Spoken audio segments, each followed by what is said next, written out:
खर्चवा के चलाई। हम अपन खर्चा अपने से चला ले, ठीक हो? करे तो कौनो नाजायज बता रख ले का रे। करे तोर दिमाग खराब है का रे? सुन, अरे काहे माथा पच्ची तू का रावा तारी रे। तोरे जैसन से पीछा छोड़ावा तानी रे। अरे बात मानला जीत न ऐसे करा ये रानी। मिल के रहबा तबे करब सेवा अपनी। का मिल के रहले का मतलब का करे पड़ी?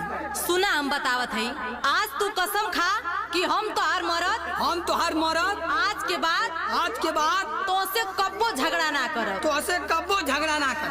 कसम खा कि हम तोहार मरद आज के बाद तोहके कब्बो ना गरियाई। कसम खा कि हमार साया साड़ी कुल कचरबा। नहीं हो सका। हम मरद आई मौगा ना आई का? हाँ ले सुन।